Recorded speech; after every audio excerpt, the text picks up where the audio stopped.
पलटी मारेंगे नीतीश कुमार, लालू यादव और तेजस्वी भी हो गए तैयार। लालू ने आधी रात इसलिए वापस ले लिए, नेताओं को बांटे गए सिंबल।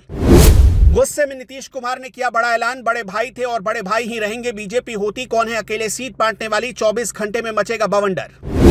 कौन कितनी सीटों पर लड़ेगा चुनाव, 24 घंटे में होगा ऐलान। लालू को मिला है सीट बंटवारे की कमान, जेडीयू सुनाएगी बीजेपी को फरमान। बिहार की राजनीति में एक बार फिर हलचल तेज हो गई है। नीतीश कुमार फिर से पलटी मारने वाले, बातचीत लगभग तय हो चुकी है। लालू प्रसाद यादव ने मोहर लगा दी है, तेजस्वी यादव ने हामी भर दी है। आरजेडी के फैन पेज से खुशी मनाई जा रही। फिर से आरजेडी के कार्यकर्ता नीतीश और लालू की साथ वाली तस्वीरों की डीपी लगा रहे हैं। मतलब क्या ये तय माना जाए कि बिहार में फिर से आरजेडी यानी राष्ट्रीय जनता दल और जेडीयू यानी जनता दल यूनाइटेड का गठबंधन होने वाला है।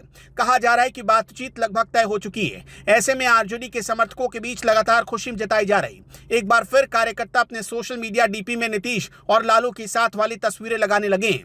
क्या यह मान लिया जाए कि बिहार में एक बार फिर राष्ट्रीय जनता दल और जनता दल यूनाइटेड का गठबंधन होने वाला है? ऐसा माना जा रहा है कि बीते 13 अक्टूबर को दोपहर से ही लालू प्रसाद यादव ने अपने नेताओं को टिकट बांटना शुरू कर दिया था। यह सिलसिला देर शाम तक चलता रहा, लेकिन जैसे जैसे रात बढ़ती गई लालू ने अचानक सारे बांटे हुए टिकट वापस ले लिए।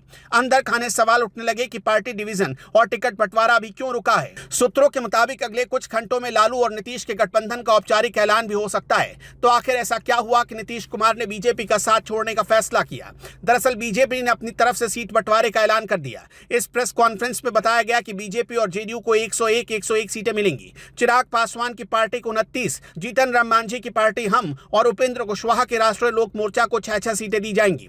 लेकिन जिस तरीके से सीटें बांटी गई उससे सहयोगी दलों में असंतोष फैल गया। नीतीश कुमार खुद इस फैसले से काफी नाराज हुए। उन्होंने यहां तक कह दिया कि बीजेपी अकेले कोई फैसला नहीं कर सकती है। अपने गुस्से में उन्होंने कहा कि जिन सीटों पर कोई विवाद नहीं है वहां टिकट बांटना शुरू करो, बाकी सीटें हम बाद में देखेंगे। जेडीयू ने साफ कर दिया कि वो 103 से कम सीटों पर किसी भी कीमत पर चुनाव नहीं लड़ेगी। दूसरी तरफ उपेंद्र कुशवाहा भी नजरें तरे रहे हैं और जीतन राम मांझी भी कह रहे हैं कि गठबंधन में उनका सम्मान नहीं हो रहा है। सीट बंटवारे पर चल रही तनातनी के बीच इंडिया अलायंस के नेता दिल्ली पहुंचे। यहां कांग्रेस नेताओं से मुलाकात तो नहीं हो पाई, लेकिन फोन पर तेजस्वी यादव की कांग्रेस नेताओं से बातचीत हुई। इसके बाद तेजस्वी ने बयान दिया कि गठबंधन में सब कुछ ठीक है। लालू प्रसाद यादव भी दिल्ली गए थे, देर शाम पटना लौट आए और सीट बंटवारे से पहले ही कई नेताओं को पार्टी सिंबल दे दिया। मैच कुछ घंटे के भीतर जो पार्टी सिंबल दिए गए उन्हें वापस ले लिया गया। खबरों की माने तो शाम को 14 नेताओं को पार्टी सिंबल दिए गए थे, जिन्हें देर रात वापस ले लिया गया। बताया जा रहा है कि सीट शेयरिंग से पहले पार्टी सिंबल दिए जाने से सहयोगी दलों के बीच नाराजगी फैल गई थी। अब सवाल उठता है कि आखिर किन किन नेताओं को पार्टी सिंबल मिला था।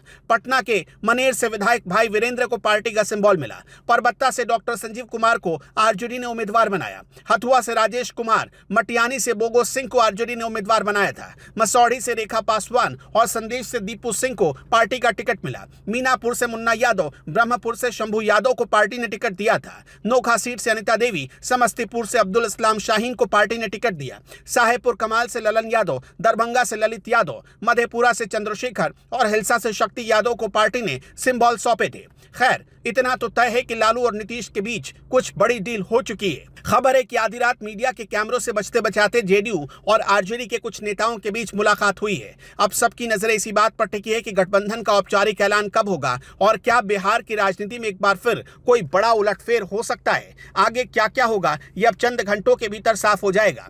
आपका क्या मानना है? क्या बिहार में सचमुच नीतीश कुमार फिर से पलटी मारकर आरजेडी के साथ गठबंधन कर लेंगे? अगर ऐसा होता है तो चुनाव में आरजेडी और जेडीयू के परफॉर्मेंस पर इसका क्या असर पड़ेगा और क्या बीजेपी सरकार बना पाएगी? आपकी जो भी राय हो कमेंट बॉक्स में जरूर बताइएगा।